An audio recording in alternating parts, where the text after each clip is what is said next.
The bottom of the clip of the gunshine state. What them boys still boating in that way. Big plate, get it for the 18 if you straight. Get cake and stop hating, it's the motto of the state. A lot of face, but it's still real around here. That foreign talk, that can get you killed down here. Niggas better learn the lingo, cause they'll be looking for you in that water finding Nemo. See, Palm Beach County be the craziest. Them Broward County niggas be the craziest. And them Dade County niggas be the wildest. Shout out to Bell Glaze and my niggas at Fort Myers. Salute to all my Florida boys out here on the grind. When niggas out here getting dough with that snow and the sunshine. Ducking nine, waiting at the port to bring in that order. Cause niggas like the pen don't come cross that water. Welcome to South. I was born in the South, raised in the South. A Dade County nigga that was made in the South. What's good, everybody? Caneville, Footballville. You already know what time it is, man. Put a thumbs up if you can hear me in the chat, please.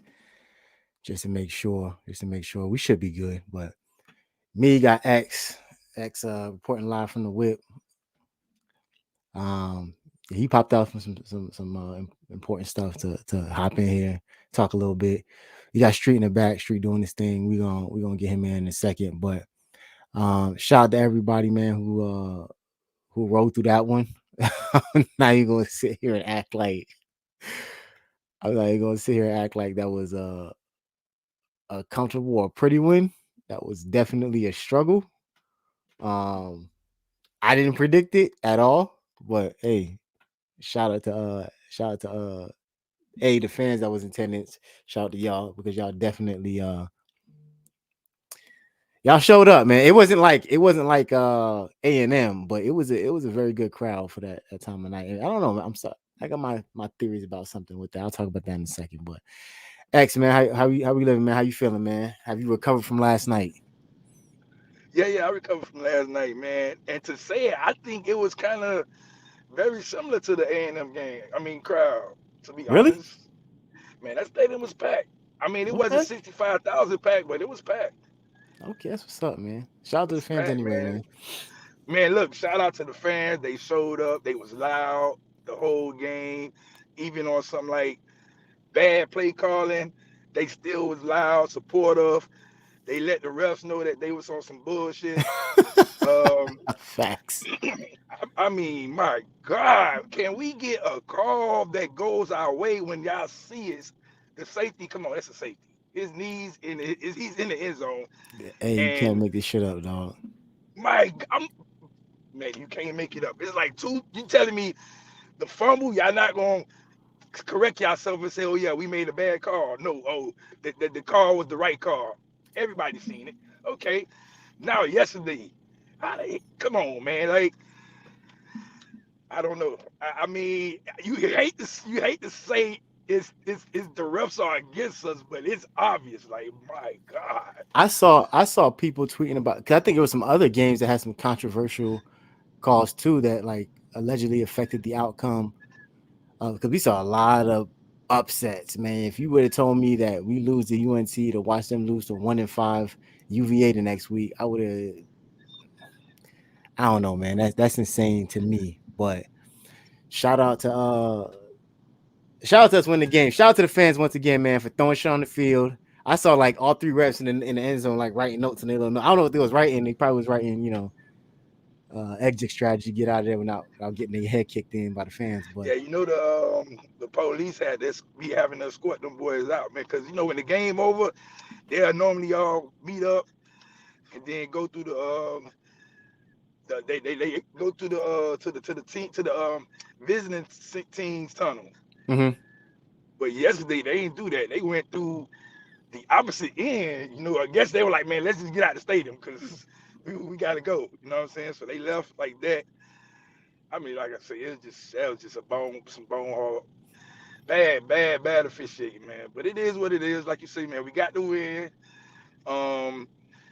The defense, man, played really, really, really good. I think once Gildry gets dialed in and he understands the concept of the offense of the other team, then he started calling good plays. Yeah, I think he also understood too. He figured this out versus Drake. Man, I think I'll be completely honest because I have been critical Shout out to Sean Rounds. I really do think that he didn't account for Tez Walker at all last week. I don't think he saw him. If you ever heard him talk, he said it during his press conference. He don't watch college football during like the week. Shout out to Street pulling up. He don't watch college football like during the weekend, like on bye weeks and stuff like that. He doesn't watch anybody else. He watches the 11 on 11 and that's it. So I think he really because there was no tape on Tez Walker. I think he didn't account for him, and Tez Walker went off again against UVA. He just I didn't was get about the to say he went off yesterday, so it's like yeah. I Yeah, don't know. Maybe yeah. that guy's really good. I think in that North Carolina game, we were told, like in the villains, we was in the Discord, we were told that the focal point was another wide receiver. So when we saw Cam them going a different way as Tez Walker was going behind them, it's because he wasn't the focal point of that game.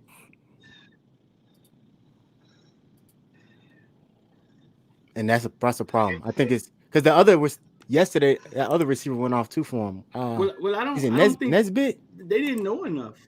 They didn't know enough. I don't think. You know what I'm saying about Tez. Yeah. And like I said, that's frustrating, but yeah. Fun fact: Streeter X, and I got to go back and confirm it to make sure. But apparently, Miami has not beat Clemson at home since segregation was socially acceptable.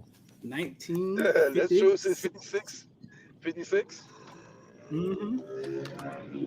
I think maybe a good 95% of our fans wasn't born in 56. So Shit. That's a very fair. That's a very. I don't think anybody on this screen right now. Anybody in this chat wasn't Yeah, born, in the probably. background or on the three people speaking was definitely not born. Like Yeah. so. hey, I'm gonna give you another story. My homeboy, he's on the recruiting board for Clemson, right? So when they got down here Friday, he hit me. He was like, "Hey," he like, "Man, where the he said, do Miami team like hang out on Friday nights?" And I was like, "Nah." He like, "Oh, cause we was trying to catch up, man. We got some shit to say to them." And I was like, "What?" Like they don't do that. I like that's like they don't do that. No teams don't do that. Like that'll be some fighting type stuff going on. And I'm like, Yeah, they used to do that. are y'all really that confident that y'all finna beat our ass? You're like, yeah, man, we gonna beat y'all. I'm like, okay. What? He wanted to hang out. Yeah, I guess they just wanted to hang out, talk trash, get mind games over them. Like, Miami players, man. Somebody say something to them niggas gonna start fighting. Yeah, So next and maybe that's what they were looking for, like win the battle off. that's what they were looking for. Or maybe it's just they kind of knew what the writing on the wall was, and they were like, man, if we can win the battle off the field, like we heard that talked about in the U documentaries. You know what I'm saying with Brian Bosworth and when we went down to have that one bowl game against Florida, like yeah, we know that happens. Like sometimes like we know we're gonna lose on the field, so we can win off the field. We'll take what we can get. You know what I'm saying? That's just how it is sometimes. But yeah, let's recap these stats real fast. Actually, before we start, I wanted to specifically get your take on this, X. I need you to find it somewhere in your soul on this good Sunday morning to shout out KJ Cloyd. Can you do it? Oh man, KJ Cloyd had a good game yesterday, man. There it is, folks. I think, hey, look, I think all our linebackers, KJ Cloyd, Corey Flatt, Kiko, Wesley, and the crazy thing, Wesley had hurt his ankle, and he still went out there and was playing like it didn't even happen. And I was like, man, that kid really, really wants it. And I think Wesley, he's looking at Bain and saying, man, look, we come from that same program, so we both have to really show them, like, hey, we serious about this. And But shout yeah, out to shouts Ben. out to KJ, man. Shouts out to KJ. He had a good game. I said it. There you go. I ain't gonna call him by his number no more. I call him KJ until he mess up again. Bain gonna get his own segment later on in the show, man. But let's talk about these stats, man. I think the most telling thing to me is averaging 0.9 a carry for Clemson. We've been saying it. We've been saying it, but 34 carries for 31 yards is absolutely insane. limiting Will Shipley to only 44 yards. For I've never believed in Will Shipley personally. That's me. But the media will have you believe that he's probably one of the most elite backs in America, I right? like Lil Will, man. I They always think like they Lil think Will, he's next. but we They shut think him he's the down next. every time. They think he's the next. What's McCaffrey? That's all they say. Oh, look, we got another one. We got another one. I'm like, okay, I he ain't I like don't that, but I don't see that. Like McCaffrey was really yeah, like people forget McCaffrey was really like that. Like, but hey, to each their own, right? Um, So you saying we only gave up .9 point nine per yards carry? a Oh carry, man, that's good. 31 That for is like 34, or 34 for 31. Um, K Klubnik 18 for 34, so he barely finished over 50%, 314. And it looks, if you're talking to me and you're just taking a step back, looking at that, looks exactly how we let. That's kind of how we did A&M, A&M. A&M. We let him get his 300, but it wasn't an impactful 300. You know what I'm saying? I think that was his It second or wasn't third. like it wasn't no explosive 300. It was just like to be honest, it didn't even look like he got 300 yesterday. If you watch the whole game, you were like, well, where the 300 came from? And So it was like that. It wasn't like like you say, it wasn't like an eye blowing 300. and this is why I'm really starting to if Gidry really does everything, he does everything in his power to really bring in the type of people and really prep for a team, the whole team, and not just the parts he don't see. His defense is legitimately elite. I would say this week he probably didn't pay attention to that tight end. But then if you think about it, that tight end coming into that game, I think he had 118 yards on 25 receptions, period, coming into the game. And he went off for like 130 yesterday, 126, 5 catch, 126, and 2 touchdowns. And those 2 touchdowns was this is where you see like the 5-star flashing from K Klubnik, because he, for both those passes, I would say it was the one over KJ Cloyd was elite ball placement. The one on James was just I thought his foot tapped out of bounds first before his knee hit. Right.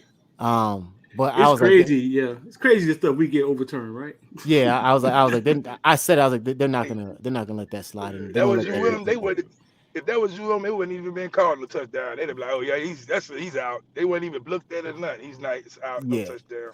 So I definitely think that yeah, some of those passes, like I said, were just really good plays by that tight end. Shout out to what's his name, Brenning Stool. But outside of that, they told me Tyler Brown's supposed to be that dude, and don't get me wrong, he has potential. He's showing flashes. Tyler Brown's going to be a factor in that Clemson. He might be the next great Clemson receiver we see. Yeah, he's young. He's young. So yeah, Yeah, next year he's a true he's gonna freshman, be but that yeah, dude. he's definitely going to turn a corner.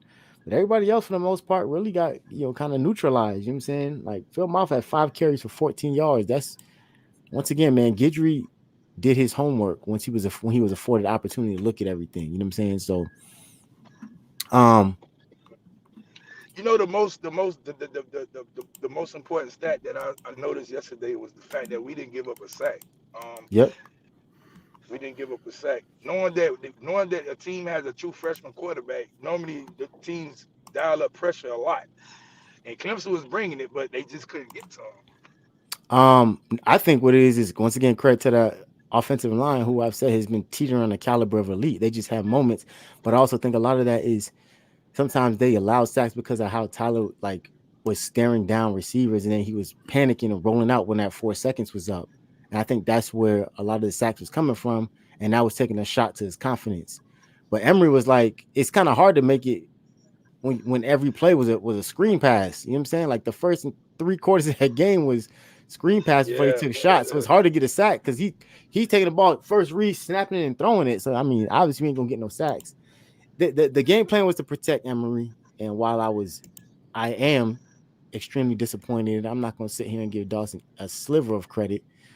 The game was won, and so I'll go from there. But yeah, it was one.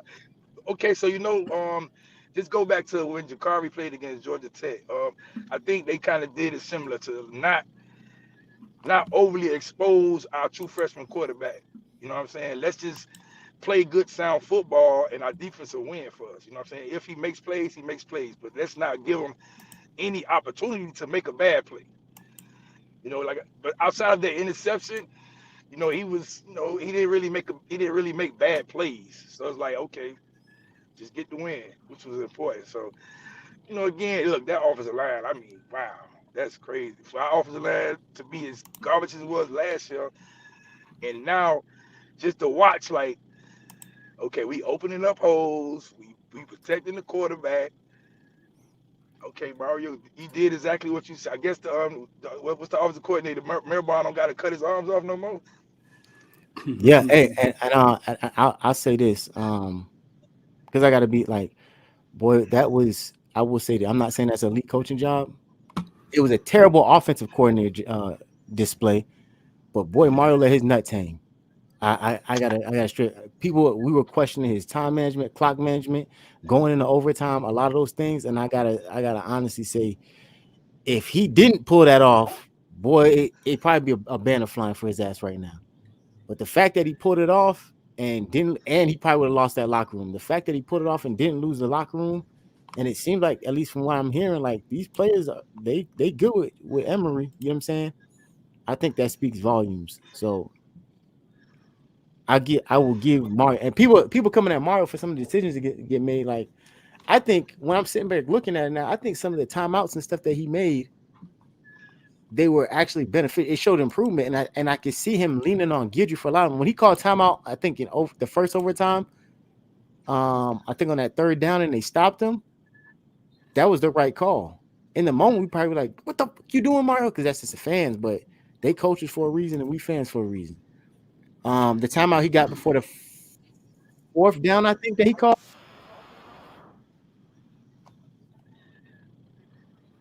because it got the defense set to kind of what's on. He was able to set that You play. broke you. Is it me or you breaking? I think you breaking up, man.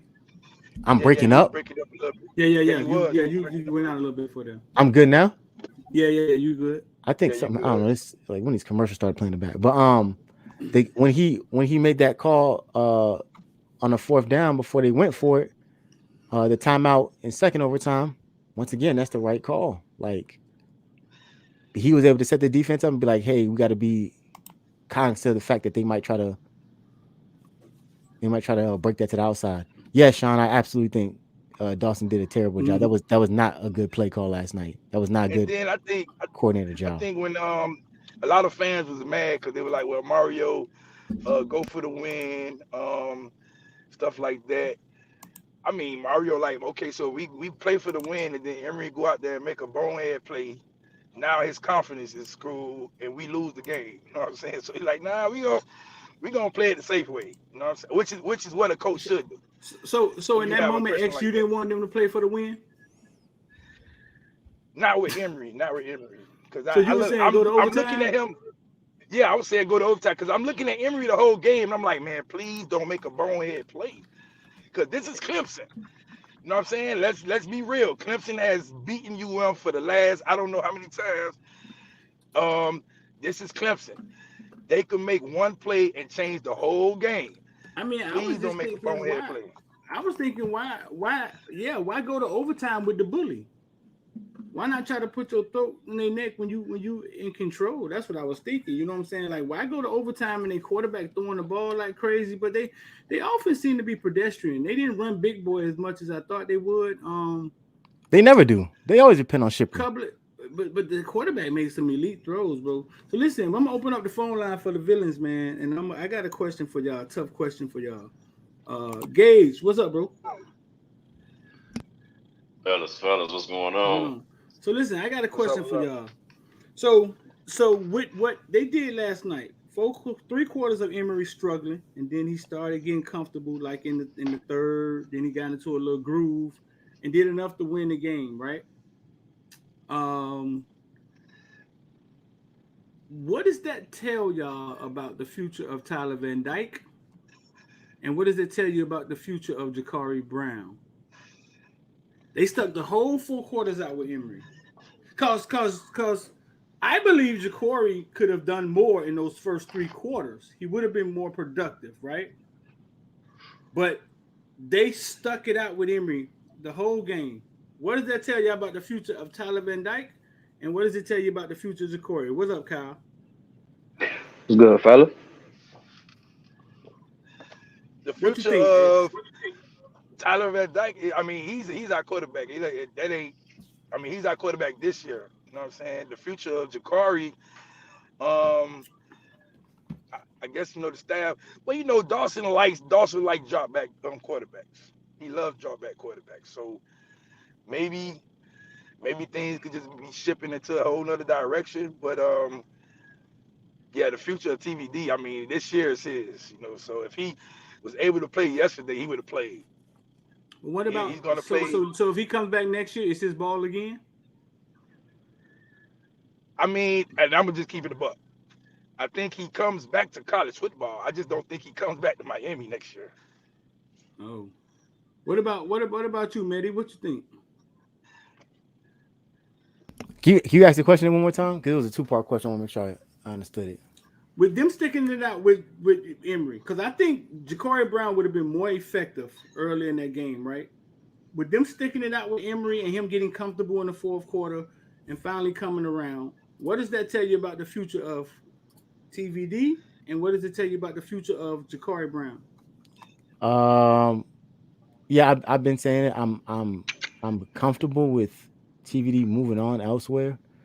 I'm not saying he didn't necessarily play himself out of a starting role. That would be pretty short sighted to say, but I do think that um because you made a very fair point just now about, hey, play for the overtime, don't shoot his confidence. X said the same thing, because if he does do that, I'm not completely of the belief that Tyler may be kind of suffering some residual effects from not kneeling the ball against Georgia Tech, right? Or not taking that into his own hands and making the right decision to win the game. And we might be seeing the after effects of that. He might be mentally broken, and he a redshirt junior. So Yeah, um maybe this was like an opportunity, like maybe the staff looks at it like, hey, we may have lost Tyler a couple games ago. Hence why he did what he could, but he kind of hit the ceiling against North Carolina, and now let's hit the reset button, right? At least for this game, because like I said, that's letting your nuts hang. But I don't necessarily think that Tyler's done for this season, unless he wants to be, because he wants to go somewhere else. He wants to heal up, and he's really injured. Ja'Cory, I think, yeah, I think that might be the beginning of the end, dog. Because What about nothing about that play calling that I saw last night could have uh-huh. absolutely been. Jacory could have did that 10 times over and probably had more productivity. You didn't ask him to throw the ball down the field. The Right. pass he passed he through the to Kobe was an 11-yard touchdown pass. You know what I'm saying? Like, that wasn't like it was some super elite downfield throw. You know what I'm saying? So, Right. and we seen Jacory What do it. Like, so what I don't know. about you, Gage? Go ahead. Man, kind of like what y'all say.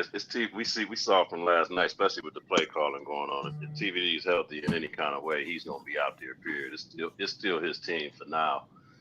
But yeah, kind of like what you just said too, Mehdi, with how they were handcuffing last night with that play calling. Curry could have done that in his sleep. You know what I mean? And been more productive because of his legs and even his arm strength. I think you try a couple more shots with him at the very least.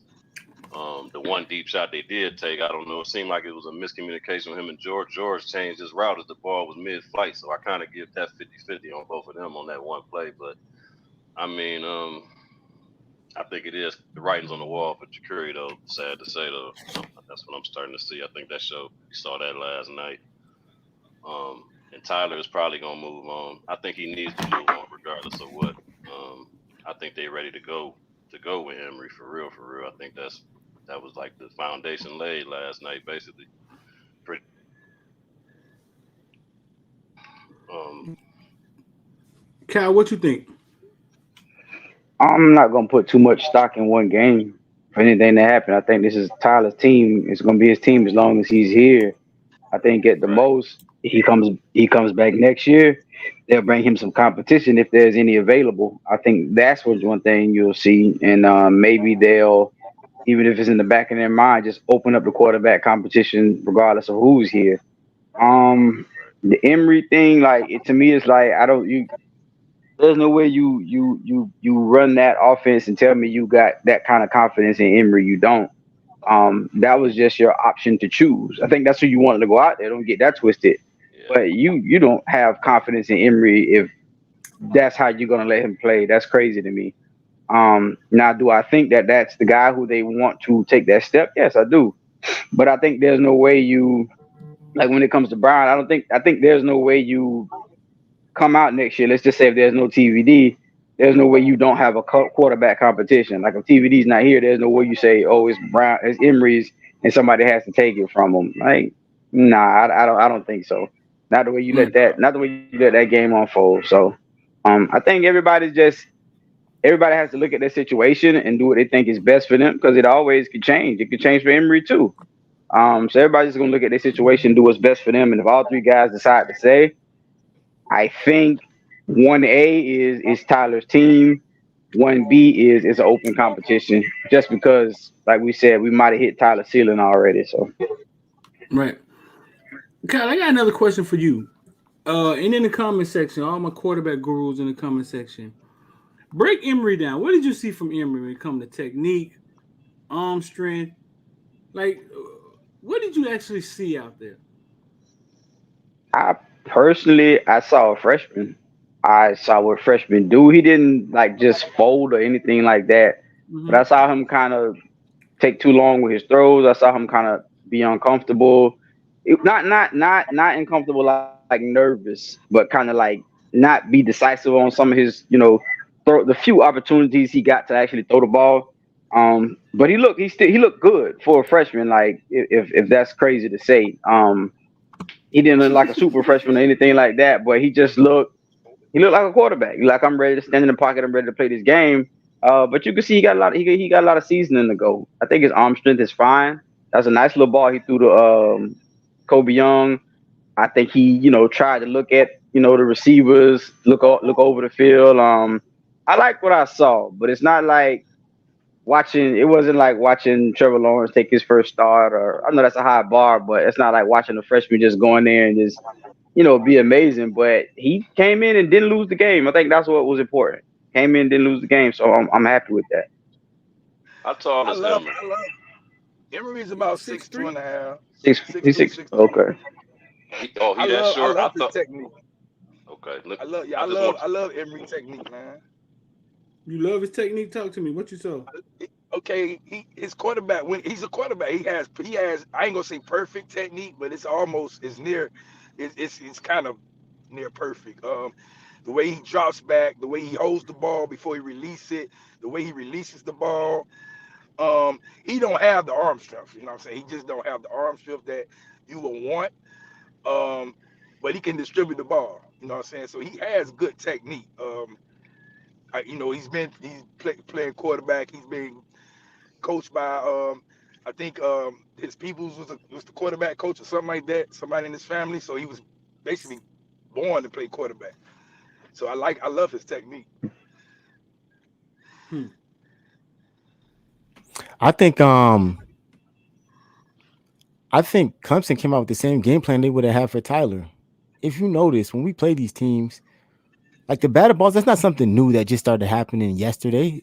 We lost games against North Carolina in the past from doing that. Like just put your hands up in the throwing lane. We know you're not going to move the pocket and roll out and make an accurate pass downfield. So because they're not mobile threats, so it's like Emery got a little bit of wheels, but for the most part, it was like keep him in the pocket, get the ball in his hand quick. I don't see nothing that made me say like, oh my god, that's an elite caliber throw. You know what I'm saying? Like I've seen Tyler this season against better competition, maybe make elite caliber throws. And yeah, Emery is a true freshman, but I don't think, like I said, and I stand on this, I don't think there's nothing that Emery did that is absolutely like jaw dropping, hands down better than anything Ja'Cory could have came out and did. Um, I think it's questionable. We didn't even give him an opportunity, and when the offensive struggle, I mean, hindsight, big picture, 2020 revisionist history, we won the game, right? And that's all people gonna talk about. They're never gonna Right. look at. But don't be surprised if you get an opportunity to see exactly what you missed out on across the field from Miami as soon as next season. Hmm. So let me say this. Clemson. Clemson not a bad team. Their defense not bad. Does Emory have a better game against a lesser team? I think so. I think he didn't do that It's bad. I hard to mean, he didn't say. do good, but I think he didn't do that bad. I think he didn't do that bad against Clemson because He, Clemson defense is good. he didn't I get mean, it touched is, either, but X. against us, right? Nah, Against he didn't us, it get he wasn't. didn't get You know what touched. I'm saying? So it's hard to say because against us, it wasn't. Like we down, we beat, we beat them up front. Like if it honestly, like the Yeah, fact that they could not stop our running game and our defense is why we won the game.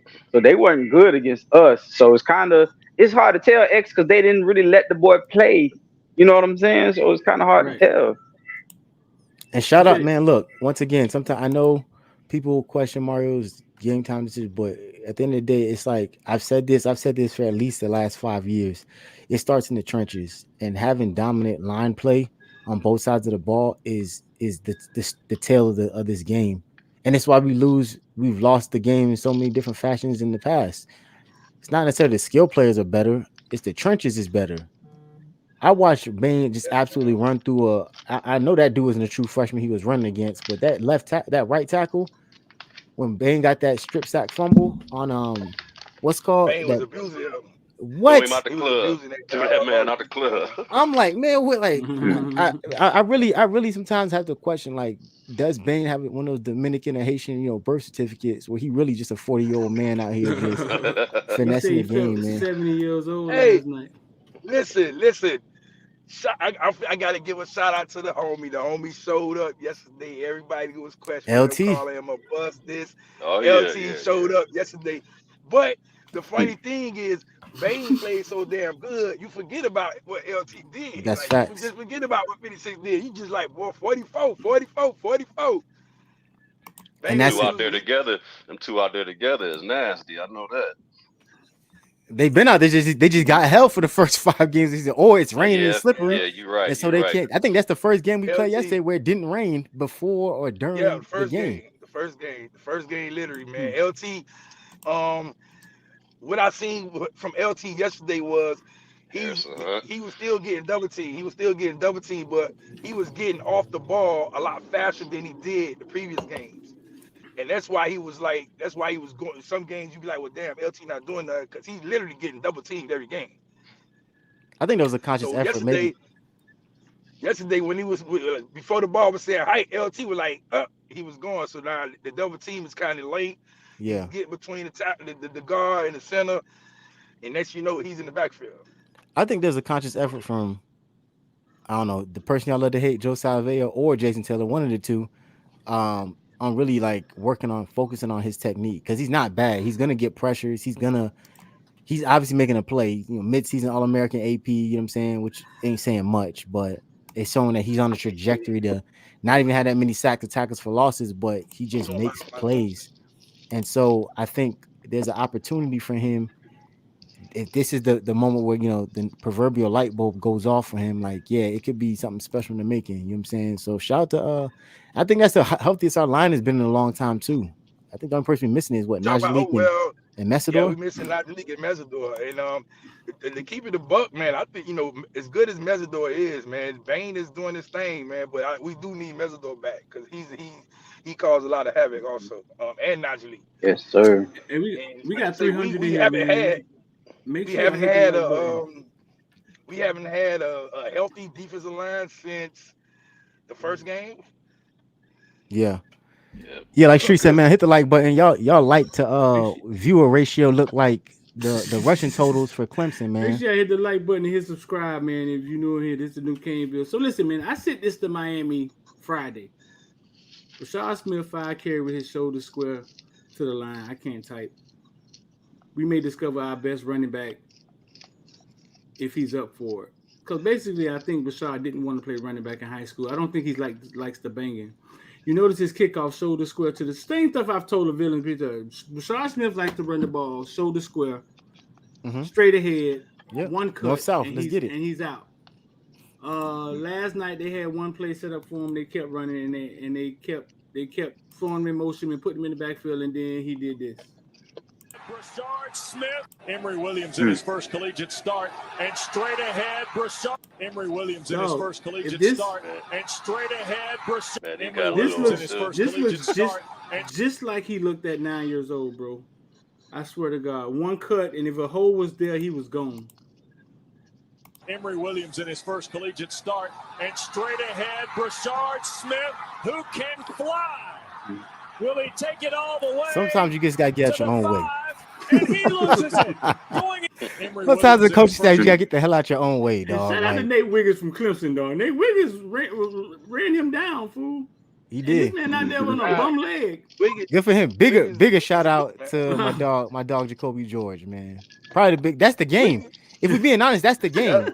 If James don't force that fumble and they don't run that play, and Jacoby's a good teammate and follows his recruiting, his fellow recruiting classmate into that what's called they probably fall in that what's called and we don't know where that game because it was 8. Yeah. I'm saying the score was 30-20.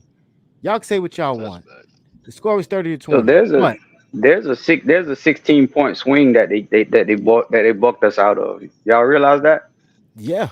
There's a whole 16-point swing. The play before that, when James got the fumble, he should have ran it back. They shouldn't have blew the whistle.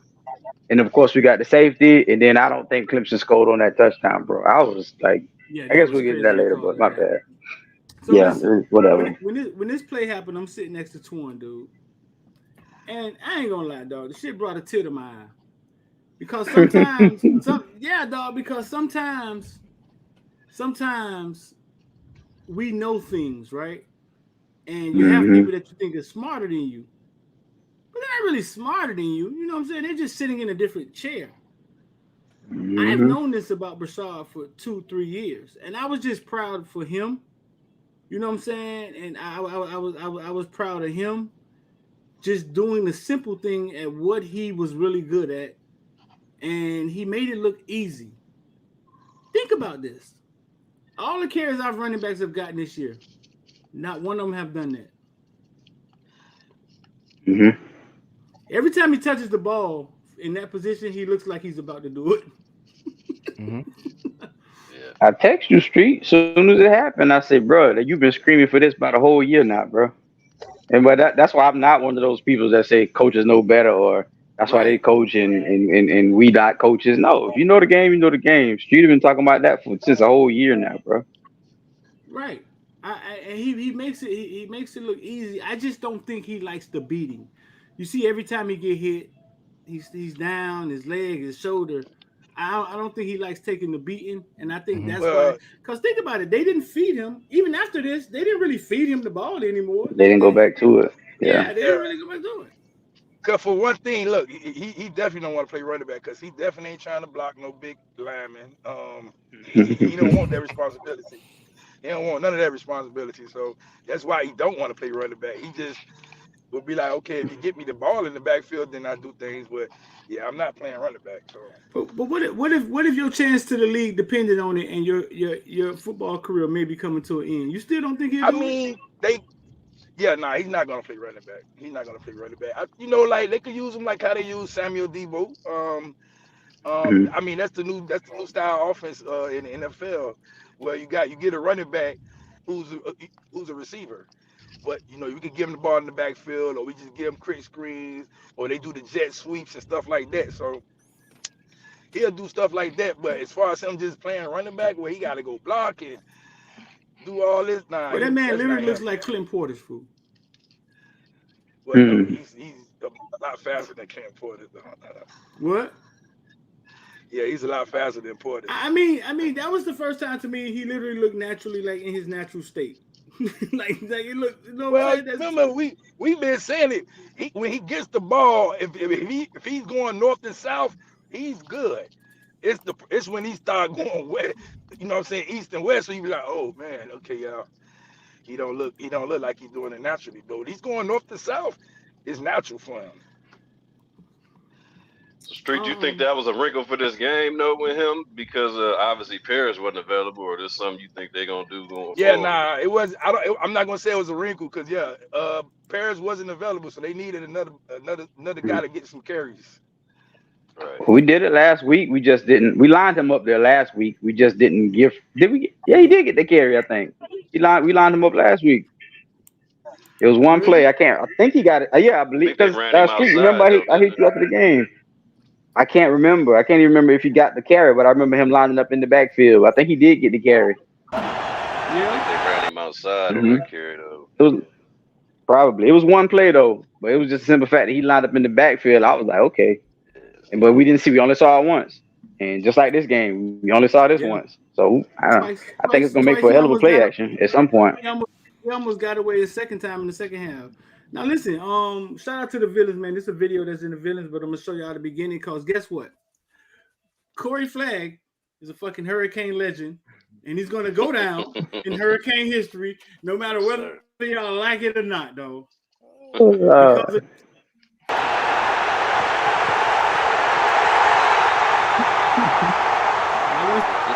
Jay's See it throwing the again? money. yeah, number 11 to get programs, number 1 in Meddy's heart, y'all. Corey Flag. Let's not trying my dog, man. No, listen. I have never seen dog. That kid is so smart. You saw how he just pushed the quarterback to where he was going instead of getting what is called a horse collar. He Horse just collar. pushed Oh his boy, ass right, he just pushed his ass right out of bounds. Dog. Corey Flagg Man, is going I down sure in saw that hurricane horse history. collar coming. look, man. We I saw it coming. on this channel, right? Nobody else. We brought you Popo.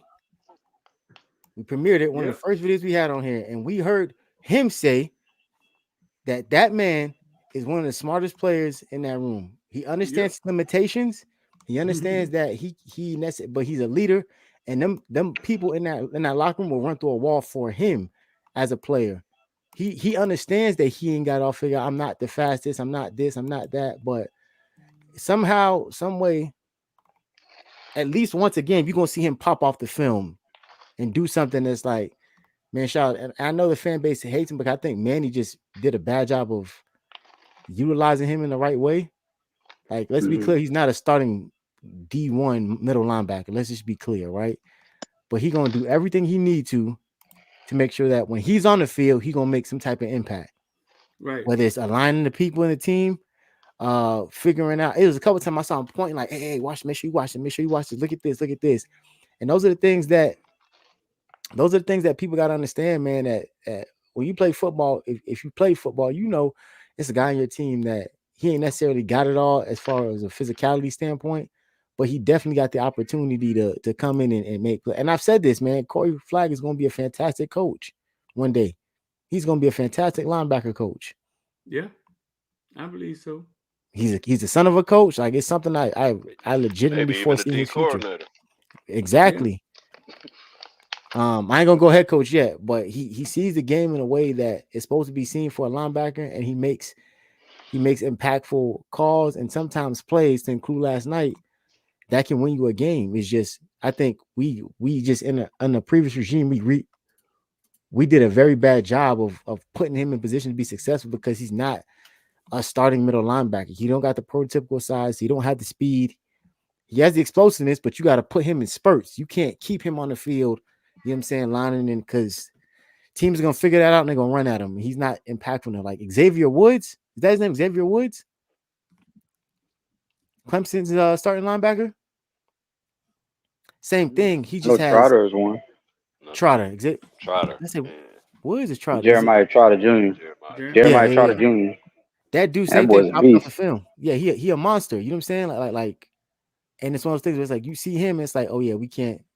Yeah, we gotta take account for him. Corey Flagg ain't like that, but when you put him on the field in limited spurts, he gonna make a play. He can go to a G5 school and be the all-time leading tackler in the season. He could do that. He would be up in his draft stock if he was at Houston somewhere back where he from, with the Houston Cougars. Like, honestly, at Miami, you know what I'm saying, he understands limitations, but he doesn't let that shy him away from what he's trying to get accomplished. And that's why I appreciate him.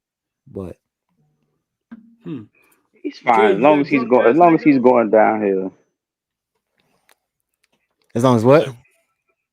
I said, as long as he's going downhill, he's fine. It's when you ask him, what you saying was right. Just don't be asking him to do stuff that, exacerbates his limitations, covering on 3rd and 8 and all that. No, if he going downhill, run stopping, he's fine. Yeah. What you got, Gage? You about to say something? No. I wasn't about to say nothing. Running ground is coming. How do I donate? I don't see the option. It's coming. We're going to get that going this week, Running Ground. It's the new channel, man. We ain't set up all those trinkets and stuff. Gage, you got drunk last night? Drunk with excitement, finally. Yeah, they had me drinking. Them first 3 quarters was rough, man. Oh my goodness, watching that offense. Oh my goodness, it was rough, man. I was begging for Ja'Cory at one point, man, just to spark some life at one point. But man, that defense, man, and them trenches, boy, they came through for us, man. Clemson really bailed us out, dog. That Shipley fumble fool was so huge. Yeah, I know. I know who else gonna be drinking today. K Klubnik, because yeah. Let's get into it. You say Clay Klubnik. He played pretty good last night, didn't he?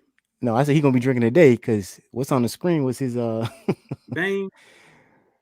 Man, look. That offense gave them boys body blows in that 4th quarter, man. That was a beauty to watch. Aaron Reynolds.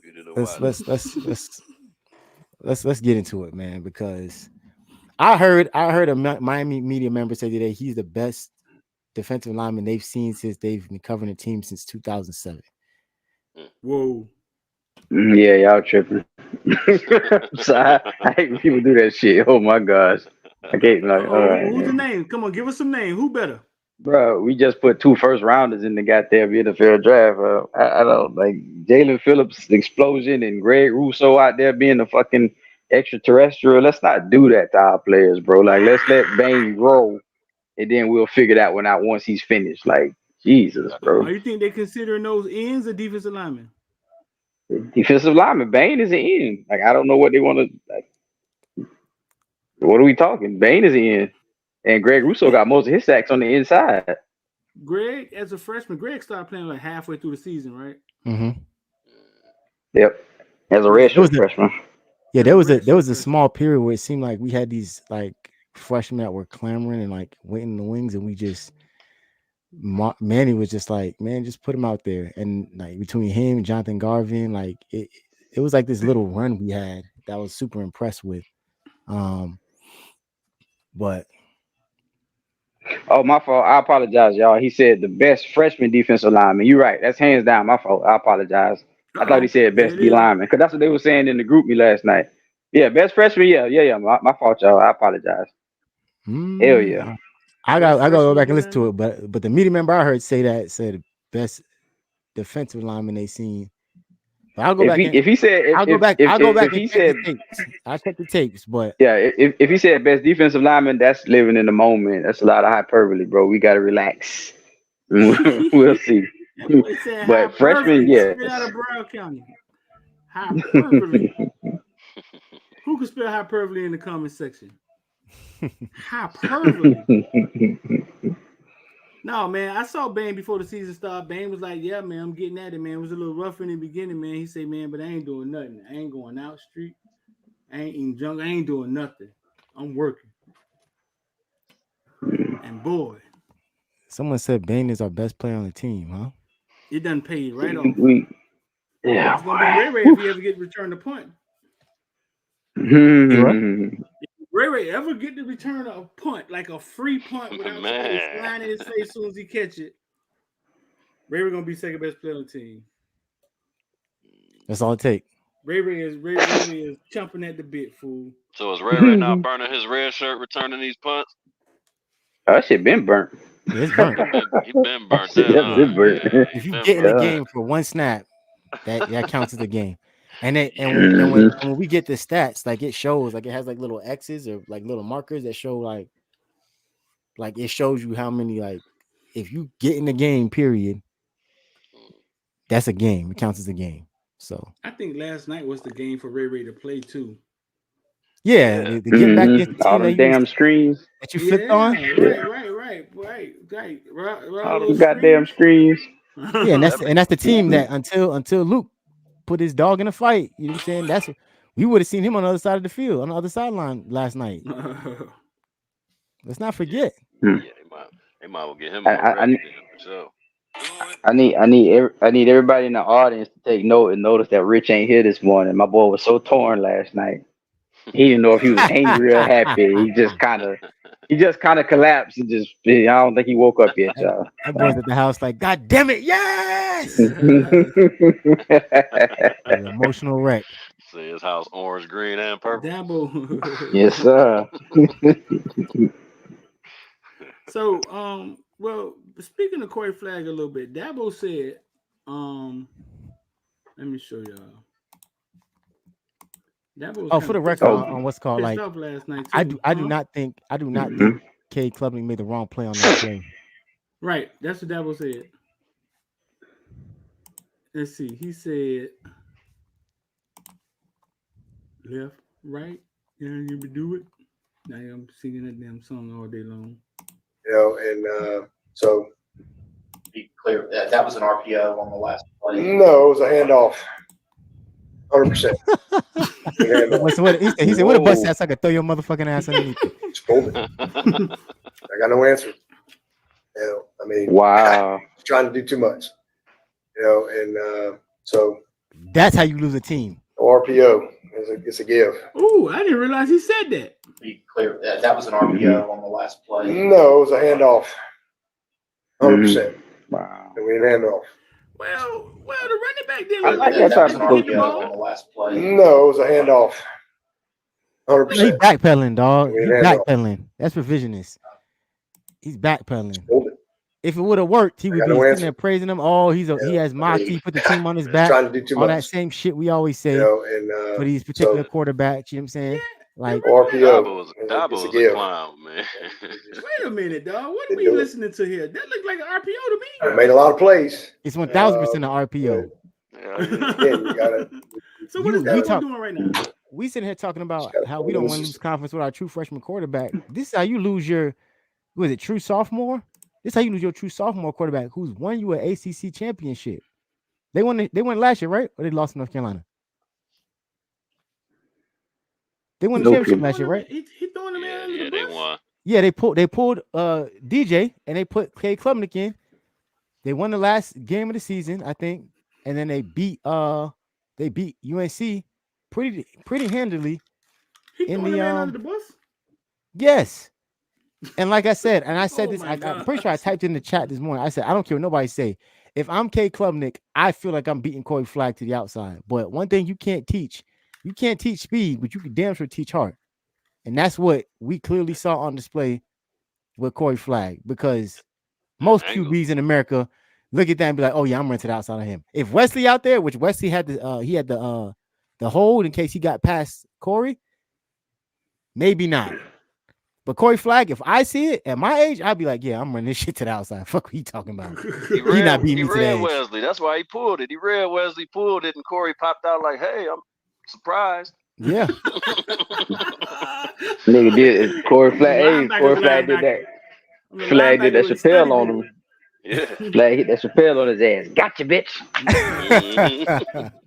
Yeah. And that's where that timeout like that stuff from was so crucial. I have to feel like, I don't know, man. I have to feel like Dabo's smart enough to where, like, if that was the play call, that was the play call. It's hard for me to imagine him getting up there lying about that. Now, he might be confused about it, because like y'all said, it does look like an RPO, but it's hard to imagine he'll get up there and, I don't know if Dabo would do that. He doesn't call the play, so for all we know, the cameras did catch him immediately. The that's what I'm cameras did saying. catch him immediately, turning to that sideline, complaining like, "What was that? Like, what the?" Yeah, he was upset immediately. Though. Little bad day for the for those offensive gurus. What's their names? The brothers. The Riley. Bad day for the Riley bros. You know what I'm saying? Because that probably was the play call, but once again, they just stopped you short on third down. I don't understand how you don't have Phil Maffa in the game. What was he doing? I mean, I guess being on the sideline, like I don't know, but when I'm looking at it, Dabo but that was on his way to Bama. That was Will Shipley though. You know what I'm saying? Like Phil Maffa only had what 15 carries? I thought as a team they averaged 0.9 a carry. Yeah, he had 5 for 14. So neither one of them was doing anything really that well. You know what I'm saying? But even so, I think just how do you have a big back like that and don't put him in? That got to be racism. It got to be. How do you have the game on the line and say I'm gonna put my 5'8" white running back on my offensive line that's been getting whooped all night? I'm gonna put him in on 3rd and 1 and run the ball in. Thought Klubnik was gonna beat Corey to the outside, and it ain't happening. Man, look, sometimes you got. I just said it for our staff. Sometimes you gotta get out your own way. Regardless how you feel, you could be waving the MAGA flag when the game's all done, but you do what's best to win the game. And like I said, this is how you lose a team. You go and throw a player under the bus. You sit there and act like Cade is this godsend, and Will Shipley is this godsend that you don't believe in the transfer portal. You don't bring anybody else that's gonna help change your. The fan base is giving up on this man. They're done with him. Yeah. Y'all noticed some adjustments Gidgey was making when the field was shrinking. He was bringing the bigger corners in and sliding Davis and them more to the inside, putting Dedeus and Brown out there. Like weird. Like I said that's last week, that's coach, weird. That's weird. I saw our best coach, bro. I saw Rashard guarding Buddy on that when they were driving in for the fade ball on there before they had them penalties.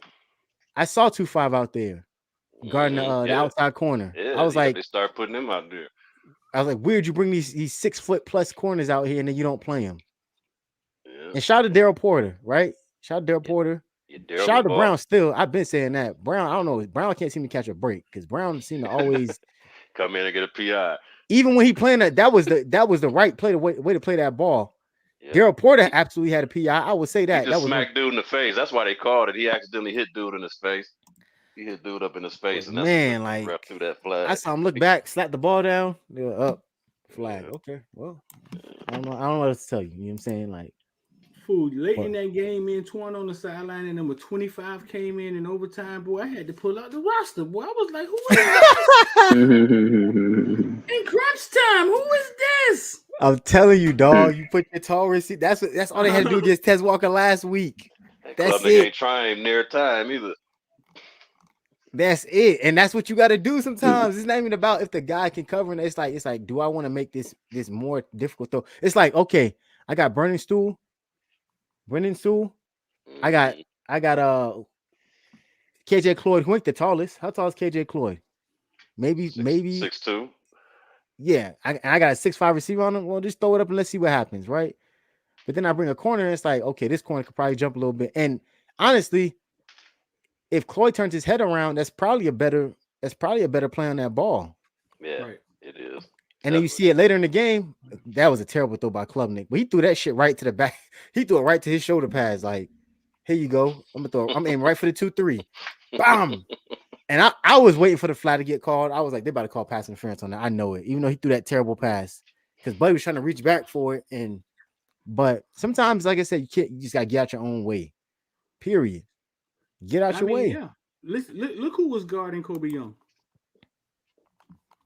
Look at this man. Look how much pain this man is. He just got back this week. Damn.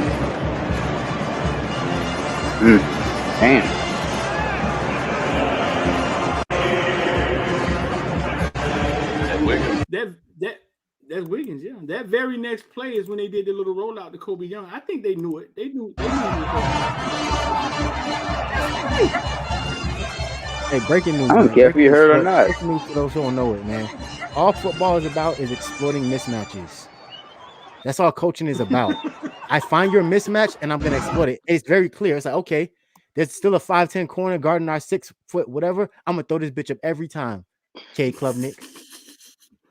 Jay Davis is a dog. Don't get me wrong, but it's like I'm throwing this up every time, every shot chance I get. I'm throwing it deep over here. And he finally got one. Heard or not. My ball. Bro, my receiver's 6'5". My receiver's 6'5". I don't care if you heard or not. That's why I'm going with the ball. It's you know what I'm saying? More often than not. And I said that last night. It's crazy. When we need a big play, that's where we go. But it's kind of like we start to phase him out of the offense from time to time. It's weird. But every time we needed a big play in every single game, we've seen that deep ball or that fade or something to Young. And it's just like, I don't understand why we don't utilize this more. But, I mean, he can get better. And sometimes he does drop those balls. But, bro, it's such a mismatch. he don't have to get that much separation. Just throw the ball up. And then the one he dropped, everybody talking about, oh, he can't beat nobody on the field. And the moment he dude lined up close, he took his ass downfield. He just dropped the ball. Buddy made a little play. He slapped it out a little bit when he was trying to fumble with it a little bit. The next play, what'd he do? He's 10 yards off. Right. So put some respect on my dog, Kobe. Kobe, don't act like these teams looking and be like, yeah, I'm coming up straight up. I'm putting my hands to your chest for after line of scrimmage. That's not happening. That is not happening. We're not gonna sit here and act like it is. Like teams play off off of Kobe Young. They absolutely do. A lot of teams play off a lot of these receivers. If I'm being completely honest with you. Yeah. I have yet to see. I think Miami of Ohio was the only team I think that actually played some M Temple. I don't know who Baby in the Gray was, but shout out to Brian McKinney, man. He stayed with the talent, man. He keep the talent with him, though. Damn, sure do. Good God. Hard to miss him. You know what I'm saying? He stay with the talent, though. Shout out to Brian McKinney. Talent coordinator, Brian McKinney. Every time I see him. Hey, I said this last night. That's the biggest win, man. Not losing in front of Mount McKinney, Jimmy Johnson, Dennis Erickson, because that would have been inexcusable. They were there. They're gonna be in that building. I was like, boy, they need to let Jimmy go coach. God damn it. Jimmy was probably in his head like, man, shit, one time out left around midfield, we about to get this field goal. Jimmy might have went on to cut Emery loose. Jimmy has Snow White this motherfucker. Well, Jimmy got older than that bit. A shot. I don't know how to say your last name. Yeeman. He's right about that. He was talking about. He says Dawson had a better run game plan with the pulling O lineman. Again, it comes back to that, dog. Like you don't have to pull every time or pull 100 times. It's just the threat of it. It's just the look of it. It makes your inside runs be able to operate better. And you saw it different. You saw like the play we got the flag on, which we probably shouldn't have got when the center fell. He's all the way out there by the boundary. Where was that last week and the week before? You know what I'm saying? It's like I don't understand the back and forth between what works and what doesn't work. It was weird.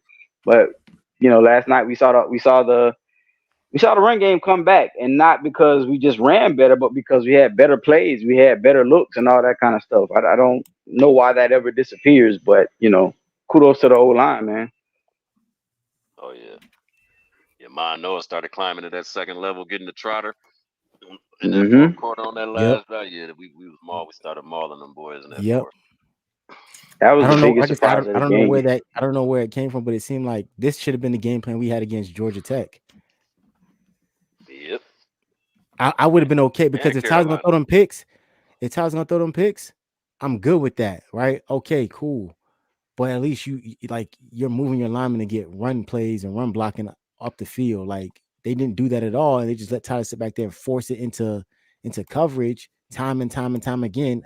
On top of, and as an OC, you got to see that. He's like, hey, Tyler's letting me, but it couldn't have been a second pick before I'm like, all right, dog, we gotta, even if I'm on bench him, it's like, all right, we gotta focus. And they try to focus on the run game, but it's like just run into a wall. No pulling linemen, no nothing. No, let's get guys, out in space. Let's get them out. Let's get some gap assignments. Let's get, some zone blocking. None of that. It's just like, okay, cool. They front still. We know their front is weak. Let's keep running into it anyway. And the rushing totals we had last night should have happened 3 weeks ago now against Georgia Tech. So, yeah, man. I'm supposed to be recording Brian McKinney getting this award, man. I just totally got thrown off. I can see why. I don't even know what award it was. I didn't hear the announcement. I didn't hear nothing. That's funny as hell. Shout out to B-Mac, man, the talent coordinator. So ACC landscape, North Carolina goes down, right? It's the ACC, baby. I don't know why y'all surprised. North Carolina goes down. Florida State's on the ropes. Anybody else go down? Georgia Tech, the Boston College. Nobody let matter. Them boys blew. I think they blew it. I think they pulled. Hayes King pulled Tyler Van Dyke. Like he threw like 3 picks and then ended up like They blew like a 20-point lead or something. Yeah, like a 3 touchdown lead in the fourth quarter and came back and won. That Georgia Tech. Let me. I can do this. Behind, though. It is, but because the calculator is simple though. It's not even that deep. It's not even that deep in the calculator. You need 2 things. One, you need somebody in the ACC to beat Florida State, and 2, you need to win the rest of your games. That's it. Somebody beat Florida State, you win the rest of your games, and it's a rematch with North Carolina. That's it. That's the math. Yep. You get the tiebreaker. Wait. Explain that to me. Oh, so somebody. I see what you said. You got right to it, huh? You got to the math. Yeah. You got right to it. It's easy. I get it. Yeah. Right. The schedule's set up perfect for us. We just got to take advantage of it. But that Georgia Tech, that probably gonna bite us in the ass.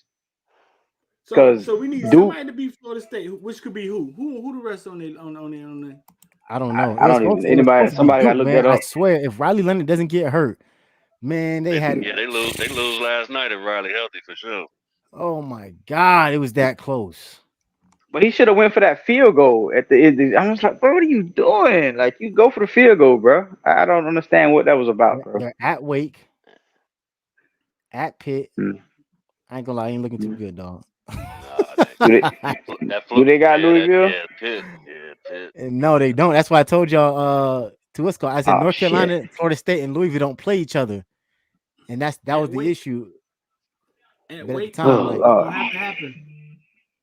It's gonna have to, and if it don't, all other choice you got. I don't know. They got a 92% you're right. chance of losing that game. Pitt, man, listen, the ACC wide open. Pitt is bad. Pitt is a bad team this year. Pitt is a 2-win team. Oh my God. Pitt is terrible this year. But what was UVA? 1-5. And that I think that's what Street was getting at. This is the ACC. Like the teams that be thinking like, oh, I guarantee. Why I said this, UNC played their Super Bowl last week when they played us. Like that's where's all this at? Where's that now? I don't see that. That's weird. I don't know. Yeah, it's weird. They still can ride right into the ACC championship. Yeah. Even with that. He can ride right into that damn Georgia Tech loss when kick our ass. They're not going to the playoffs. There's no way that the playoff committee looks at that and say, even if they win the rest of their games, playoff committee is not going to let a team that lost to a 1-5 UVA team in the playoff, especially with the ACC, with the SEC bias. That is 1,000% not happening. It will be 3 Pac-12 teams, formerly Pac-12, Pac-4 teams in the playoff before they let UNC in with 1 loss. We don't play Duke, huh? No. So North Carolina could lose 3 games. Yeah. Who they play? Who got left, dog? North Carolina got Georgia. Who they got left? Duke. And NC State. Yeah, they could lose 2 more games. Now if that happens, we good. But we gotta win regardless. Yeah. I ain't confident in that. Riley got hurt again. Yeah. And he's their emotional leader because that team shut it down when he went out the game. Yep. That's a rivalry game though. What are the records in that one? Oh, for Duke? Duke, North Carolina rivalry game. Yeah, you're right. Not on the gridiron though. But we'll see. Yeah, Duke probably gonna drop because they lost by 15. They probably gonna drop it to low 20s. And they gotta just stay afloat pretty much, for 2 more weeks. Yeah, so you're right. Duke, Clemson, and NC State. All 3 of those teams can beat UNC. So we just need, if 2 of them beat UNC, we still gotta win our games out. We win our games out, we Gucci.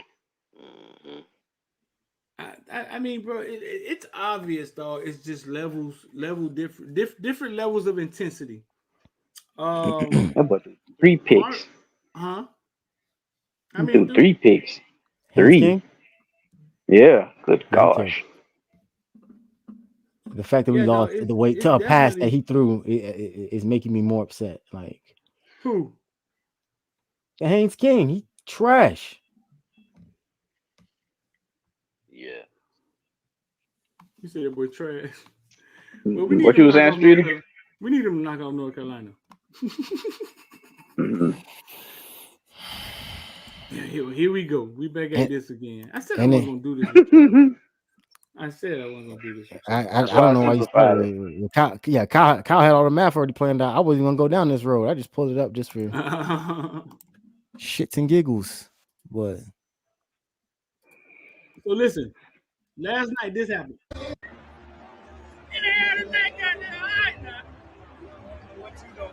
I ain't never seen him come out like that. Mario in the air tonight. And then they switched it off and went to their regular. Mario be pulling out all the stuff. So I'm gonna let y'all behind me. That is the song.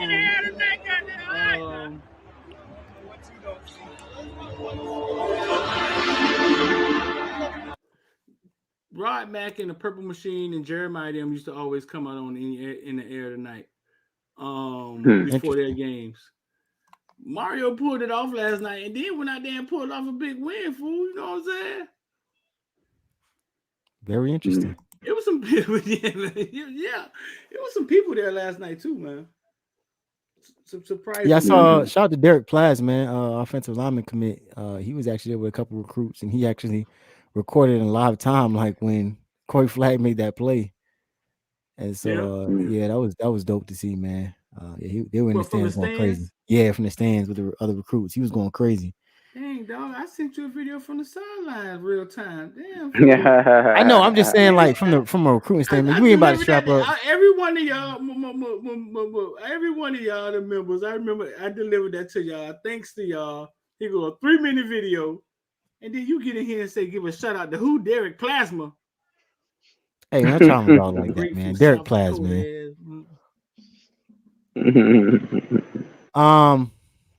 But yeah, man, I guess we at the point where it's like, I'm not gonna say and talk about, our destiny and all that crap, because I still feel like, I don't, like I said, I didn't do no record prediction, but 8-4 was one of those things where we probably saw it as, we didn't have Georgia Tech as a loss for damn sure. But we also none of us had Clemson as a win, so maybe those are two interchangeable. And then but maybe me, Street and Rich figure something out, or if we start predicting losses, the team figure it out. So. That's funny, right? I saw that video. That video they had of game day when they had everybody up there, Clemson. Then they had one UM. I was like, damn, that looked like our panel. The first time we ever picked against Miami. And they go out there and CJ Stroud picked Miami. Mario called it what he called it in the press conference. He called it a duel, a mental duel between Dawson and you hear how Mario described it like he was intrigued watching it. You know what I'm saying? like he was intrigued watching it. And that's what I'm saying. He seemed very supportive of his coaches last night. Like I saw a couple of times where I saw him. There was one point on the telecast where I saw him sprinting to Guidry, and he went to Guidry and he was like, "What do you want to do?" And Guidry's like, "Yeah, we need to take a time out here." And he took the time out, and that's the one that fans was complaining about. Yeah. Sometimes, like I said, you gotta get out your own way. Like Guidry been a head coach somewhere. Granted, it ain't been big time level football, but he had the same pressure. He coached at his alma mater. He was the head coach at McNeese State. Right. And you understand them situations. Sometimes it's like, hey, people forget that, like, coaching at Oregon, where it's like it's a great paycheck and we got cool uniforms, but what's really the expectation there, right? People forget this is Mario coaching the first time at his alma mater. So he don't necessarily get sometimes the moment and the passion and being a fan of the school that you went to gets in the way, and it affects your ability to actually say, hey, maybe we should look at this. And sometimes he got to look back and say, hey, what should I do here? And it seems weird because he's been a head coach for so long, but that's huge, man. I think that's a huge part of him getting his first ever ACC home win. If you told me at the beginning of the season this was going to be the first ACC home win, dog, I'm telling you, dog, we would have had to throw hands in the parking lot because ain't no way. I would have been like, you mean to tell me we lose to what? Somebody asked him about that last night. He was like, I don't look at it like that. I don't fucking lie. Next question. And he also told Susan, I wasn't lying to you. Tyler Van Dyke took snaps this week. Susan, he's still lying. Susan, I wasn't lying. Tyler Van Dyke took snaps this week. He just couldn't go. Man, I heard Tyler Van Dyke It's like didn't take a snap. It's like when you're like when they ask like, hey, hey, are you talking to your ex-girlfriend? And it's like, when she asks you talking to your ex-girlfriend, you're like, no. And you go look in the phone and you see the message, and she initiated the messaging, but it's like, you asked me if I talked to her. She texted me. We was texting. We wasn't talking. You know what I'm saying? Like, she reached out to me first. You know what I'm saying? Like, it's the same thing. You know what I'm saying? So it's one of those things where it's like, you got to figure out. I know for Mario's strategic, right? And he doesn't want to give it like, when the last time you saw a depth chart street? Week 2? I haven't seen one. You know what I'm saying? Like, everything from Mario's strategic. They trying to keep everything in house because they know the media's gonna take it and run with it. And I think the passion that he has for the university is Studio said this. No, man, I ain't trying. Hey, that ain't the type of time I'm on, man. That was just like how I used to be in a very young age. Like you know, like long story. That's another conversation for another day. That's like a wet rag episode. Anywho, but nah, like it's one of those things where you got to understand, like, yeah, Mario at the end of the day is a fan too. Like, he's a fan of this university, and he wants to protect it with everything, just like he protect on the offensive line, protect his court. He takes it very seriously. He doesn't want the username to be played with.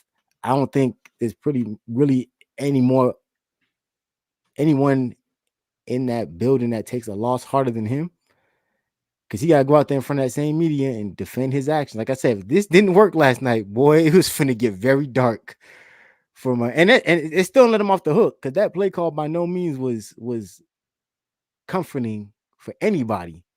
Right. But if this do not work, if this don't work last night, boy, it would have been a absolute issue in the next coming weeks.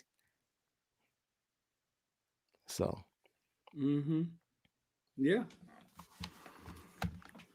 Big win, man. Last win since 2013. Last win at home.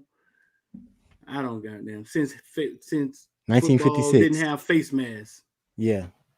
Last time Miami beat Clemson at home, football didn't have face masks. Come on, give me some more stuff in the comment section. Last time Miami last time Miami beat Clemson at home, we couldn't drink from the same water fountain in the stadium. What?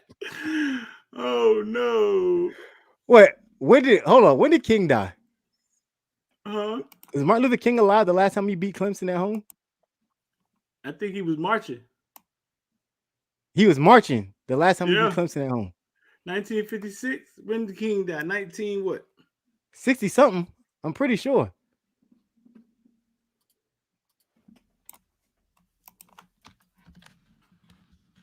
Bro, Martin Luther King was alive for another 12 years. Come on, give me some more, dog. Martin Luther King was alive for another 12 years before we last time Miami beat Clemson, Streeter was in basic training. Heck no. Shout out for that one. Heck no. 1956. Last time Miami beat Clemson, my granddaddy was in basic training. The last time Miami beat Clemson at home, 3 years before that, King got married to Coretta Scott King.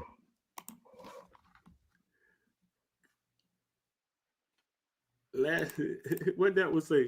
He said last time he beat Clemson at home, the Kings had a game plan for FSU's greatest DB, Lee Corso. Not Coach Lee Corso. Was playing for Jackson in the Soul Bowl. Was he? Yeah. In 56? Lee Corso went to Jackson. I heard Josh Pate say this. Morocco gained independence as a nation in 1956.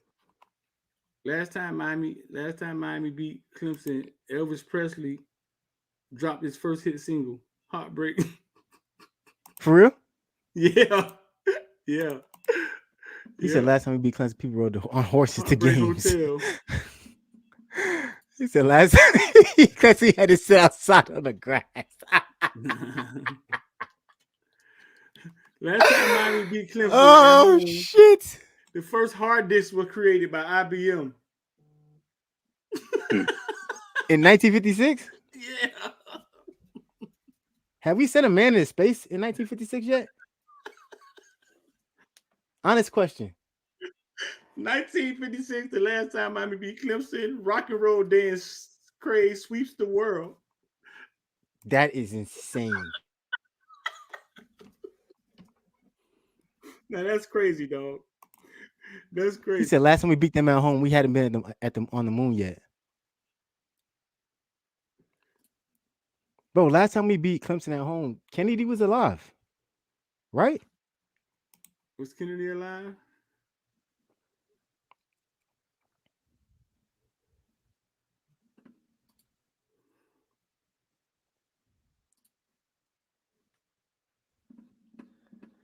Let's see. Top news stories from 1956.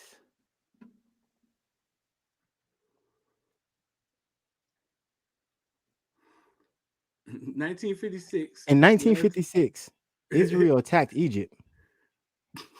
As the world term started on CBS, first series. That shit been going on.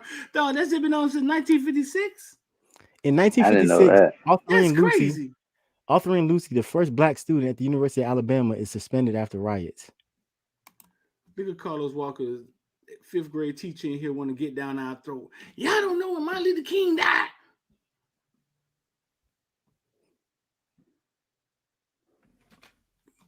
I just know he died and he shouldn't have. I mean,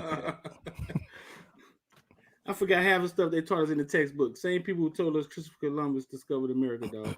In 1956, the Yankees beat the Dodgers in the World Series. The Philadelphia Warriors, you heard that correctly, Philadelphia Warriors beat. I don't think the Philadelphia 76ers was their team. They weren't a team yet. They beat the Fort Wayne Pistons. Was college football integrated at that time? Oh Lord. I don't know. I just know Oklahoma went 10-0 and won a national championship. They went 10-0. Yeah. 1956. I don't even think we were integrated at that time.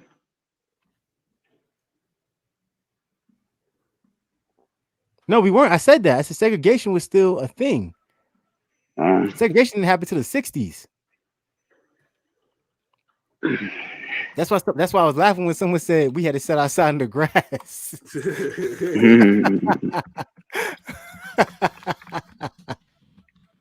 We had to sit outside in the grass. That is insane, man. And here's the other thing too. Dabble was set to become the all-time winning leader at Clemson if he won that game last night. The Big Six. Hell, Go ahead. I was gonna say the NFL hadn't even been formed yet. The Big Six Conference was integrated in 1947 and Missouri Valley Conference in 1950, but the Atlantic Coast Conference did not begin integration until 1963, dog. Southwest Conference until 1966, and the Southeastern Conference was last to get integrated. Go figure. Sons of bitches. They said Japan joined the United Nations in 1956. Ben McCain, you got another name? Ben McCain, you look like somebody I know, dog, from Real Talk Canes, dog. That's you, big dog? That's that's not a Big Mac, is it? What, the sandwich, the Big Mac wasn't out yet? No. The Ben McCain. Is that Big Mac? Oh. From the group me? From Flow Show. Bro, That I was look just like joking, him. but the Big Mac didn't come out for another 9 years. The Big Mac that's came out not him. April Never mind. 22nd, 1967, dog. And it sold for 45 cents. He said he Ben McCain on all platforms. Oh, never mind. My bad. It sold for 45 cents for a sandwich. That would be the equivalent of $3.95 in 2022 based on inflation. The last time we beat these people at home. Dog, it's a long How time. much was gas in 1956? How much was gas in 1956? Oh, let's see. We finna walk. Let's go down that road. 33 cents a gallon. How much was hookers in 1956? They said hookers. Mhm. Let's see. 1956 gas was 29 cents a gallon. Well, I was close. It was a quarter a gallon. You can fill your car up off of $3. How much was it? 26 cents a gallon in 1956. 29 cents, excuse me. And that's something. And the house was probably, I wonder how much the house was. Yeah, boy, it's tripping. The average price of a car was guess how much? $10,000. $4,000. God damn. 4,000. Good night. $4,000. Hmm. The average price of a car. So I that can't means you even- could have got like a Honda Accord for $4,000. I can't even buy. Look, I can't even buy a car made in 1956 for $4,000 right now. The average housing cost, like a brand new house, the medium housing was $18,000. Mm. Adjusted for inflation, that would be $206,000 today. How is that even possible, though? The same land. How is that possible, though? It ain't like we got water fountains in our houses. It's like they don't come with like midgets to sweep the food. How is that even possible, though? Capitalism. That's how. They call it capitalism. That's crazy.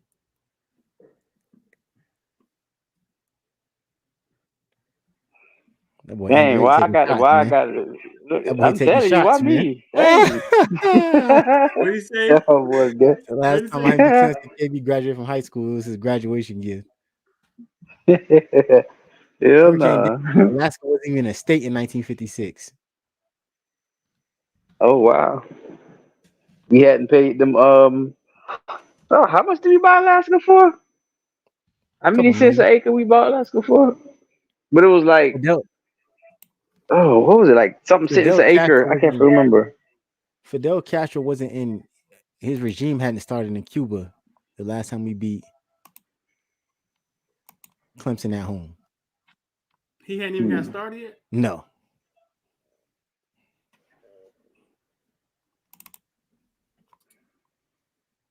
Last time we beat Clemson, we won the Montgomery boycott.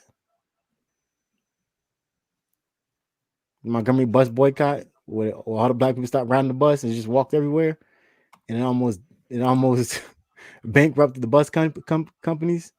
Yeah, that was still going on the last time we beat Clemson. Don said the last time we beat them, KB only had one job. Damn, though, 1956.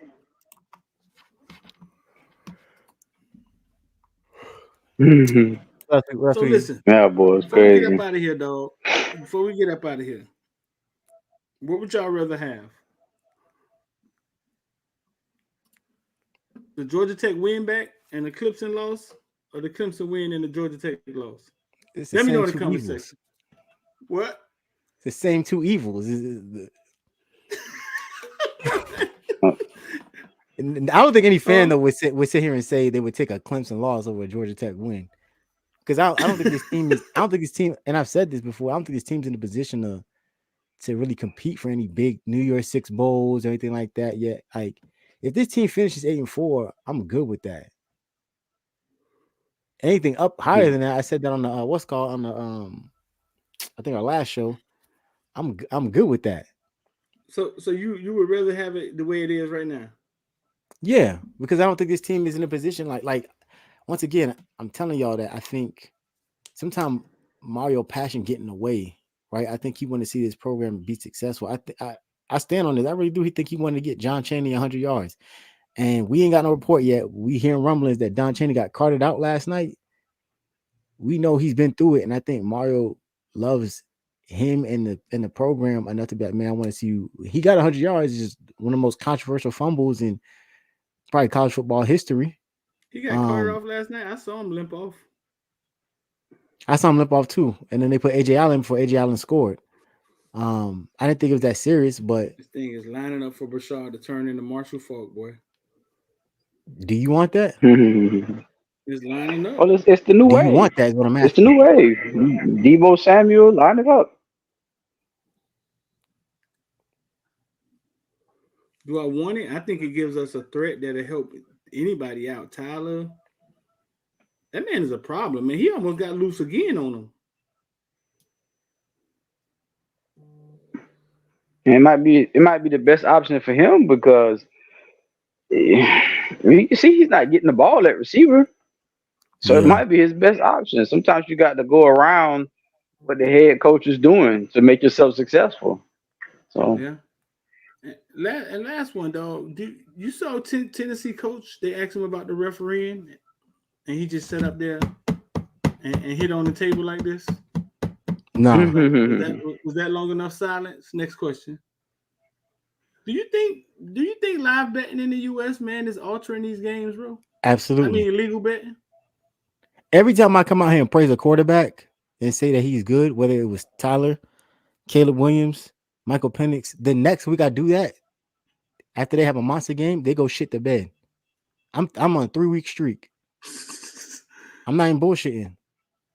Dog. I was sitting here praising Michael Penix for his performance, and that man went out there and shit the bed against Arizona. They almost lost. Go watch the hit Barry Alexander got kicked out the game for, man. He's boohoo crying on the sideline. Go watch the hit he got kicked out the game for.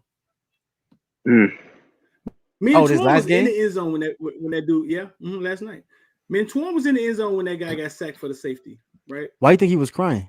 Mm-hmm. You think it's tied with the? Oh, I think. Oh, okay. He got the penalty. They went down. I think they kicked the field goal. Boohoo crying, bro. We was in the end zone when that guy got the safety.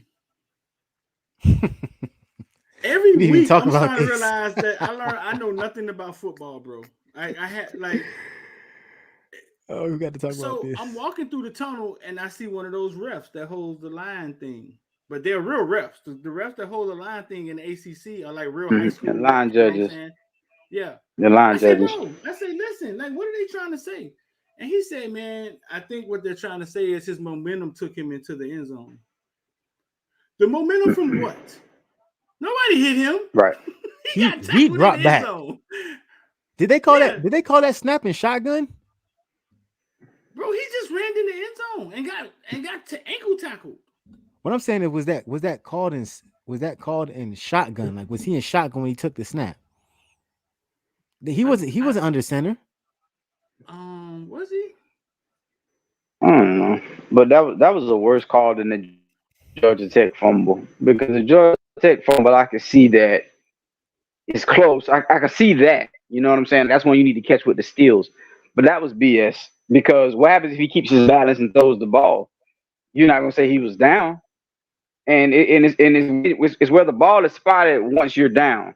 So once he's falling and that knee hits the ground, that ball is behind. That ball has broken the plane. It's behind. It's back in the end zone.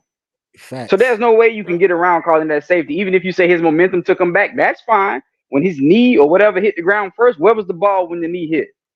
Okay, it was in the end. So that's BS, man. That's crazy. It wasn't like he tried to keep the ball outside of the end zone, like in front of the Mm-hmm. No, bro. It was back. He had it tucked with him in the back of the end zone. He panicked, ran in the end zone, got tackled.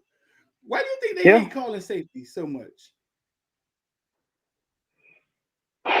Guess they don't want to just give up points. That's a direct point giver, but that's BS, man. They parlays. Because if you look, we beat the over. We would have beat it regardless with the 2 points, but with the way the game was going, it didn't look like it at that point. But we beat the over. The over was 48.5. Or 48 straight, I think. Or 45, excuse me. We scored 48. It was 45. Don say he ain't going for it. Mario gonna have to take a penalty. I mean, a penalty or a fine or something, because he's gonna have to come out and be boisterous about the refs at some point. We've seen some calls that have been ridiculous, like ridiculous. For the Georgia Tech fumble, that safety last night, I gotta see it again. Yeah, I can tell me if I'm wrong, but the touchdown they gave Clemson, I don't think that was a touchdown. And that Corey Flag penalty, the personal foul he got 2 games ago from getting up and telling the man hi or some shit. Yeah. Like, bro, that's crazy, bro. You got, man, our players was getting slapped in the face last night, and man. Getting their heads mushed to the ground. High or you a bitch. So y'all see why, man? So y'all do you see why I had no problem with the Keontra flag? I had no problem with that. Cause we had games letting people slap us and push our head in the ground and all that kind of shit. I had no problem with what Keontra did, bro. Yeah, it was a bad penalty at a bad time, but god damn, bro.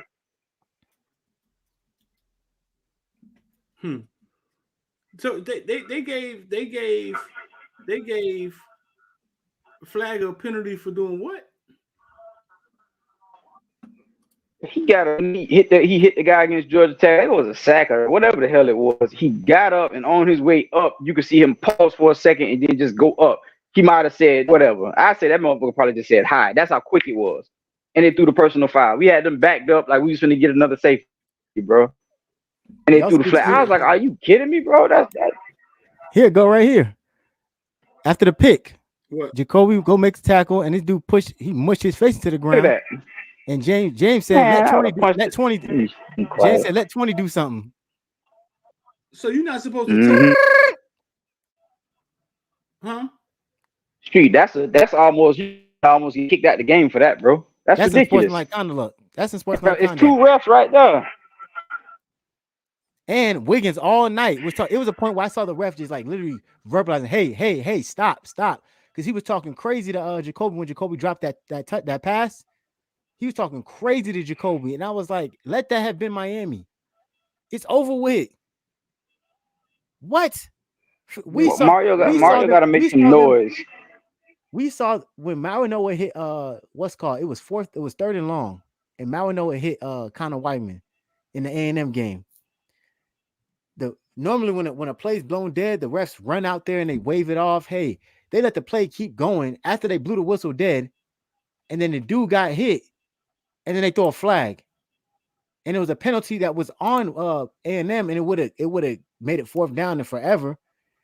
Then they come out and say, "Oh, it's offsetting penalties," when it was a play that they blew dead.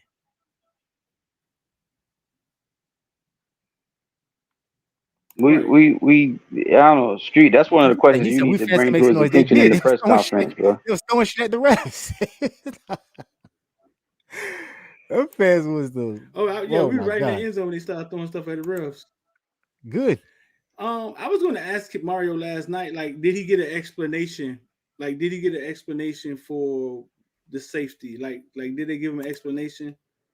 Because, yeah, bro, like, I don't. I'm starting to realize, like, damn, I don't know much about football.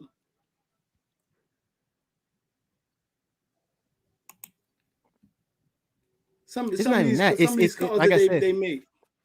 It's not in football, Street. It's you're not wrong when you're thinking. It's the marker, the needle gets moved for some reason when it's Miami, and it seems we just sound like loud, boisterous fans, but we point examples to it all the time. I watch every game in cringe mode because I'm afraid. Like when I see a big play get made, when I'm almost to the point where it's like. It feels like you got to recoach this team every week when it comes to penalty because the things that would normally get blown off, for some reason, is I think the first thing of the Mario regime that threw me off was when I seen Cam get that super athletic pick against Bethune-Cookman and he slammed the ball and ran the sideline, and Mario went and tore into his ass when Cam had that really great pick against.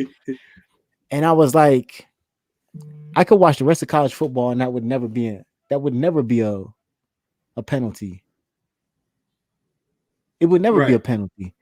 But for some reason, Miami did against Bethune-Cookman, like, and all of a sudden it's 15 yards, like sportsmanlike conduct.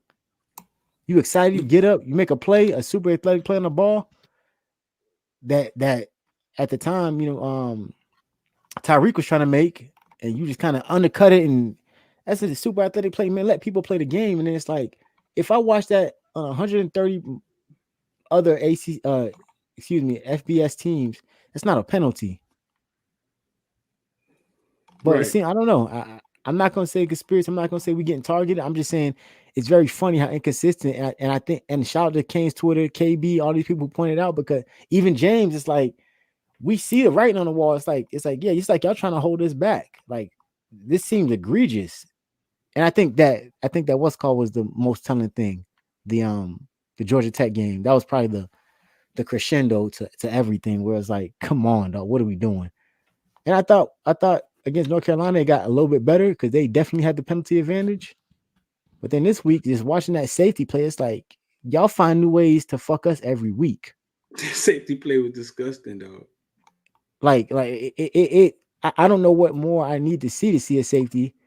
He didn't try to chuck the ball at the end zone. He took the ball with him tucked and fell down in the end zone. No safety. And I would have gave us the ball back. You can't make this shit up. It's almost like it's like we got a kind of temporal momentum for this team. Because the same way you talking about Ray taking a punt back, that could have been the play. Right. Then what? That could have been the play. Getting that safety punt back could have been a play. And then now this is a whole different game now. Like I said, it's like they figure out ways to stifle momentum from us how many times this season you've seen already some make a big play, a big run, and all of a sudden the one on not Cohen, Inez Cooper, when Parrish ran to the end zone untouched, holding. We sitting looking at the replay like, holding where? Penalty or not? Where? Check this out. Penalty or not, dog? Check it out.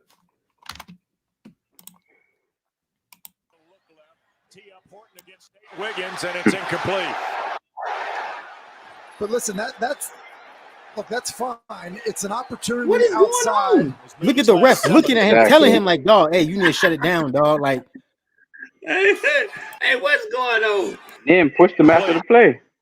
Pushed him after the play at all. Tee up Horton against Nate Wiggins, and it's incomplete. They didn't call pass interference. Listen, watch this. That's he in his face, talking to him, following him. Like what more do you need for taunting? How much more textbook can you make taunting? That's craziness, dog. That's craziness.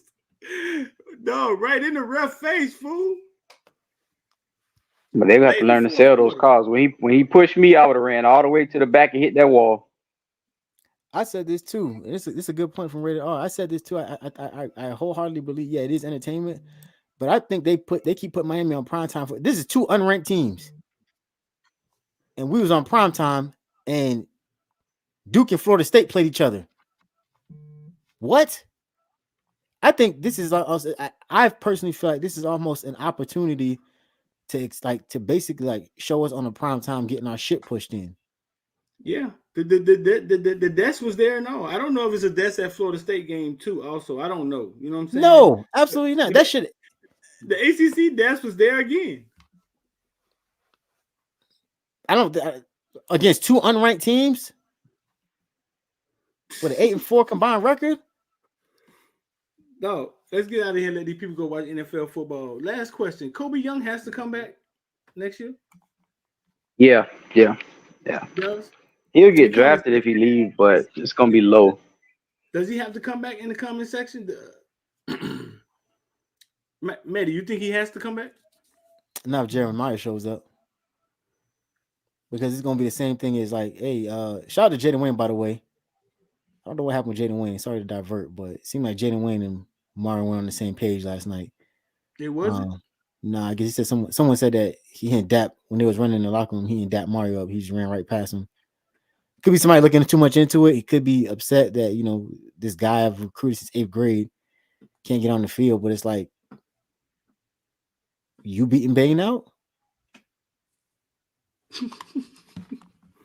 But I digress. I say all that to say,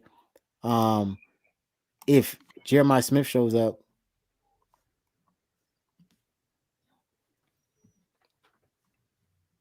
and he is what we think he is, I think it's very hard for you to keep him off the field. I don't think Jacoby's leaving unless he gets completely frustrated and leaves. But